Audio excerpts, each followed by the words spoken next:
Bueno, tú eres Andrea González y eres una de las coautoras del libro Mujeres con todas las letras. Me gustaría que me contaras un poco de cómo inició este proyecto y tengo entendido que lo iniciaste como con tu hermana. ¿Cómo inició? Mira, pues Mujeres con todas las letras comenzó hace más o menos ya 5 años. Mm. Duramos 4 años preparándola y comienza la historia, es muy bonita porque digamos, al mismo tiempo estábamos creando nuestro Flow, o su primer proyecto que era El Negro está de moda, hace 5 años.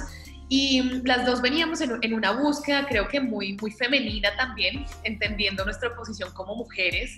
Mi hermana, como bien lo dices, estaba en Montreal, ella vive en Montreal, entonces estaba viviendo una situación también de mujer, migrante, mamá, y yo estaba acá en Bogotá, también ya había vivido fuera del país, volví, también entendiendo, yo creo que mucho era como esa posición como mujeres, realmente, creo que era más entendernos y saber muy bien, digamos, para nosotras qué significaba esto de ser mujer.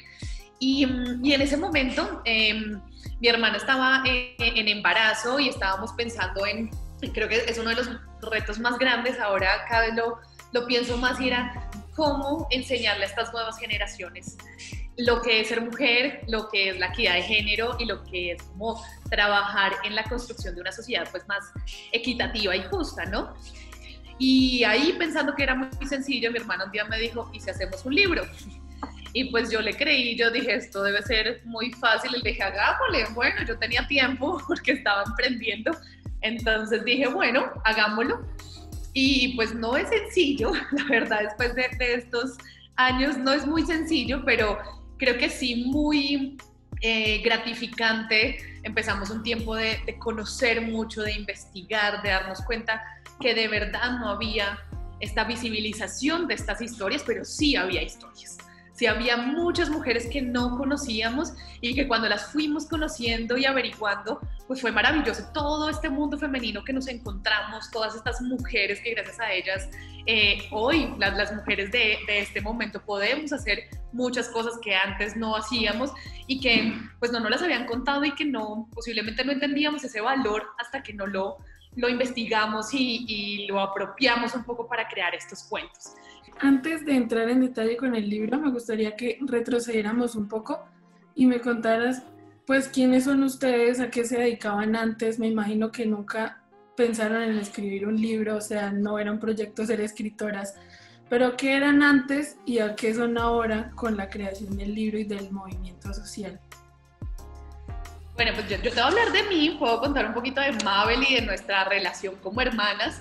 ¿Qué éramos antes? Qué chistosa esa pregunta, pero a ver, yo creo que antes de todo esto yo, como te conté, yo viví 7 años fuera del país, pasé por varios lugares, creo que en todas esas también encontrándome y aprendiendo mucho más de mí y de esa posición también como mujer en otros espacios. Sí, creo que soñaba con otras cosas, soñaba más con recorrer más el mundo de manera ligera y suave, como de sin peso, sin muchas mochilas que cargar. No me imaginaba tener una empresa como la de ahora, la verdad. Creo que eso a mí personalmente me ha hecho, digamos, estar en Colombia, algo que no me imaginaba. Yo quería seguir viajando por el mundo, como digo, muy ligera. Pero cuando ya llego acá a Colombia, bueno, todo eso se traduce más en un emprendimiento y en un camino de vida que decidimos mi hermana y yo. Entonces creo que sí, antes de eso creo que era un poco más ligera la vida, en un sentido de pronto de compromiso y de responsabilidad. Ahora creo que el escribir el libro, el hacer nuestro flow nos da o me da un sentido de responsabilidad mucho más grande frente a lo que estamos haciendo, y esa responsabilidad implica muchas más cosas, ¿no? Un compromiso, una coherencia, un constante aprendizaje, miedos también de que uno falle, de que de pronto esto en algún momento ya no exista, bueno, muchas cosas, pero digamos que ese ha sido como el camino. Y por supuesto, por mi parte, creo que nunca me imaginé, ni lo somos, creo que aclaro siempre que no somos escritoras profesionales, porque no hay que quitar también ese espacio, Aún así, digamos, hicimos cursos, sí, aprendimos mucho, nos asesoramos y nos seguimos asesorando, digamos, en estos temas para poder hacerlo lo mejor y responsablemente posible. ¿Cuál es como el patrón o el factor común de esas 28 historias? Hay un patrón común y es todas las mujeres que contamos rompen estereotipos y es una de las bases que también tiene nuestro flow frente a lo que nosotras hacemos. Hablamos mucho del el poder del lenguaje y cómo el lenguaje también crea estereotipos no solamente de género, sino también culturales, y cómo esos estereotipos son negativos y dañinos frente a la construcción de las sociedades que hasta el momento estamos viviendo. Entonces, estas mujeres en todas las historias nos encontramos con eso.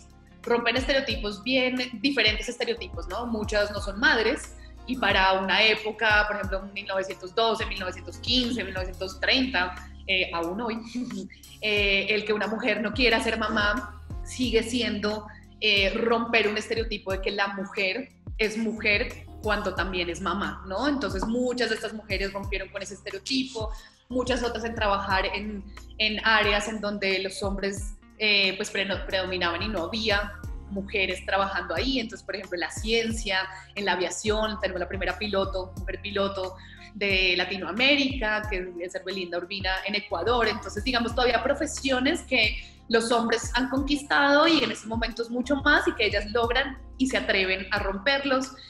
Muchas otras mujeres que también su vida o su inclinación sexual es diferente también. Entonces creo que todas estas mujeres rompen esos estereotipos y se enfrentan pues a lo que significa romperlos, ¿no? Creo que siempre romper es una carga y trae muchos retos y muchos desafíos que estas mujeres lograron pasar, y esa creo yo que es como ese común denominador y que por supuesto inspiran a cualquier persona a leerlas y pues a hacer también su camino. Es que te iba a preguntar, Andrea, si el libro está dirigido para niños, precisamente por la ilustración y por la idea inicial, o para quién está dirigida.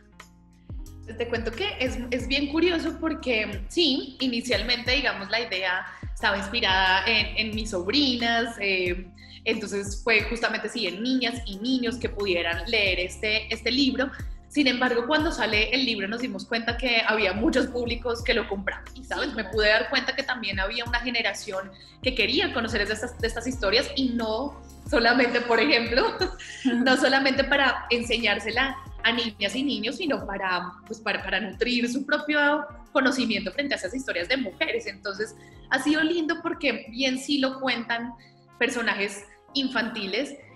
Creo que estos personajes han logrado conectarse también con diferentes edades, diferentes personas, entonces podemos hablar como de distintos públicos, pero digamos que hay una idea inicial, sí es trabajar con la niñez, pensándonos en que desde ahí es donde tenemos que empezar a cambiar también estas narrativas y teniendo mucha esperanza de que sea esa generación la que realmente cambie y logre acercarse un poquito más a esta equidad de género por la que nosotras trabajamos. ¿Cuál sería como el nuevo reto? O sea, ya hicieron algo que me parece admirable, que es sacar un libro adelante. O sea, ustedes saben que no es algo que sea lo favorito de los niños, pero resulta que les llegó a mucha más gente. Entonces, ahora como cuál es el nuevo reto y qué se proponen como estrategia digital, porque me parece muy interesante la estrategia transmedia que tienen. Ese es el paso que estamos construyendo, y hay una realidad que nos reta a entender que el paso digital